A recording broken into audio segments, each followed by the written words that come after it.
Kalau netizen rasa Proton X50 dekat Malaysia mahal, kau boleh beli dekat sini. Dekat Indonesia, Geely Coolray aka Proton X50 10 ke 25 ribu lagi murah berbanding dekat Malaysia. Tapi ini adalah model CBU daripada Kilang Tanjung Malim. Walaupun ini CBU daripada Malaysia ataupun pemasangan dibuat di kilang Proton, kenapa tak nak letak Proton? Kalau kau tengok kan secara desain keseluruhan, dia adalah gabungan antara model pre-facelift dengan model facelift. Luar pre-facelift, tapi dalam adalah versi facelift. Assalamualaikum dan salam sejahtera semua. Bagi anda yang mungkin baru jumpa channel ini, yang masih belum subscribe, bantu tekan lonceng, follow juga segala social media tuang, Facebook, IG, TikTok berlaju. Jom kita ceritakan apa yang beza dengan Geely Coolray dengan Proton X50 yang dekat Malaysia. Jom, let's go.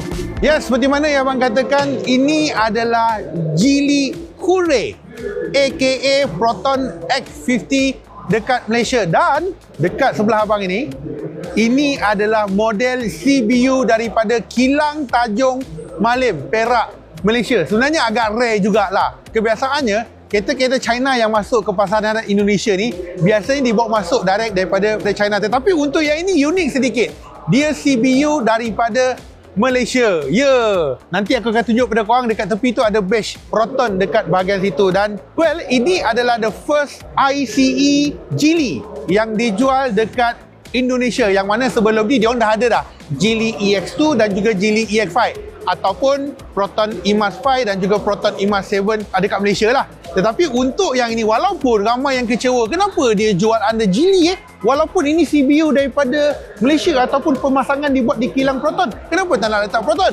Well, mungkin ada beberapa reason lah kenapa dia tak letak logo Proton. Antaranya kalau dia letak logo Proton, kalau ikutkan sebelum ni Proton pernah masuk ke pasaran Indonesia, tapi dia punya sale tidaklah begitu memberangsangkan dan memandangkan diorang dah ada Geely EX2 dan juga EX5. So that's why dia teruskan perkenalkan ni Geely Coolray, yang mana macam abang katakan harga yang ini 10 hingga 25 ribu lebih murah berbanding daripada X50 yang ada dekat Malaysia. Walaupun yang ini adalah CBU daripada Kilang Tanjung Malim dekat Malaysia. Dan apa yang lainnya adalah kalau kau tengok kan secara desain keseluruhan, dia adalah gabungan antara model pre-facelift dengan model facelift. Apa yang pre-facelift? Maksudnya model sebelum ini. Antaranya kalau nampak secara keseluruhan dari segi luar kita nampak ni bukanlah model facelift yang latest yang ada dekat Malaysia iaitu X50, tapi sebaliknya dari segi overall design luaran dia masih lagi model pre-facelift. Kecuali kalau kau tengok dengan telitian dekat bahagian bawah, bumper depan,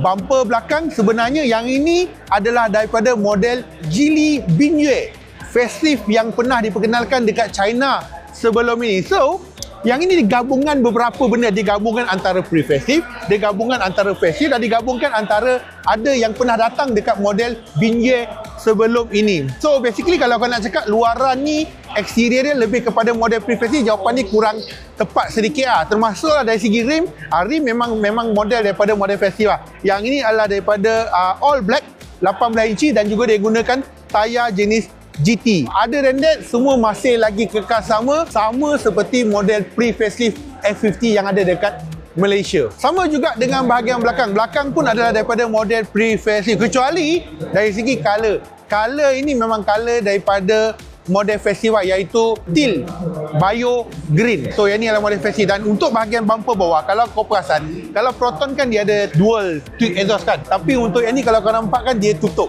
Dia dah tak ada tip exhaust, nampak ni.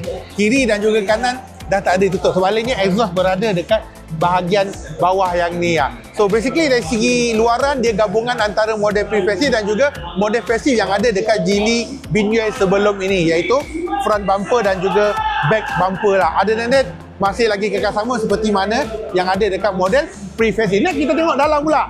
Dalam dia lain sikit.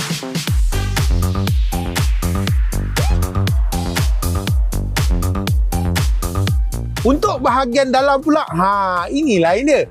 Luar pre-facelift, tapi dalam adalah versi facelift ataupun sama macam X50 yang tengah jual dekat Malaysia sekarang ni. Dalam semua adalah all new lah. Floating screen, wireless charger, dari segi screen meter floating ni, everything semua adalah se-GB. Tak ada changes, tak ada perubahan. Sama juga. Dan ini adalah versi CHSPR sebab dia ada sunroof. So kiranya ini macam like versi flagship yang ada dekat pasaran Malaysia. Yang lain adalah logo je. Ya, daripada Proton ditukar kepada Geely. Dan untuk kalau kita nampak kan dekat bahagian cermin semua ada badge Geely. Kita tak nampak pun satu badge Proton kecuali dekat B pillar ni. Kalau kau buka pintu kau akan nampak. Dia buat di Proton. Selain daripada itu, dari segi engine pula. Untuk engine, yang ini digunakan engine daripada model facelift, iaitu 1.5 liter TGDI 4 silinder. Dia bukan 3 silinder tetapi dari segi power dia turun sedikit. Kalau dekat Malaysia 181 PS, tapi dekat sini 174 PS dia. So basically 7 PS lebih rendah berbanding daripada Proton F50 yang ada dekat Malaysia. Dari segi torque sama, 290 Nm torque. Kotak gear pun sama juga. So basically engine sama tapi power dia drop sikit. Untuk harga pula dekat Indonesia, walaupun dia CBU daripada Malaysia, tapi harga sini 10 ke 25 ribu lagi murah berbanding dekat Malaysia. Yang mana kalau dekat Indonesia, yang ini dia jual start daripada 333 juta sampailah 337 juta. Maksudnya lebih kurang antara kalau kita direct convert 75 sampai 85 ribu ringgit. Dan untuk sebagai perbandingan, kalau dekat Malaysia X50 jual start daripada 85,000 sampailah 109,000. Maksudnya kalau versi high spec, yang versi flagship 25,000 lebih mahal daripada Proton X50. Jadi buat para netizen yang kalau rasa Proton X50 dekat Malaysia mahal, datang Indonesia beli dekat sini. Logo lain lah, Proton dengan Geely. Tapi sekurang-kurangnya okey lah. Kita seronok sikit lah. Kawan-kawan media dekat Indonesia semua hantar bagi abang. Wah, Proton dekat sini dia kata apa ni? Aman. Daripada Malaysia. Lebih kurang macam tu lah. Aku cakap dah macam Arab dah, orang Arab. Tapi basically itu yang aku dapat lah. Abang dapat mesej daripada kawan-kawan media dekat Indonesia masa kereta ni launch dekat sini. Okay? So apa pandangan korang? Nyatakan dekat ruangan komen di bawah. Dan macam biasalah, bagi anda yang mungkin baru jumpa channel ni, yang masih belum subscribe, bantu subscribe, bantu tekan loceng. Follow juga lah segala social media kita orang, Facebook, IG, TikTok, Panaju. Kita akan jumpa anda pada masa akan datang. Bye-bye semua. Assalamualaikum.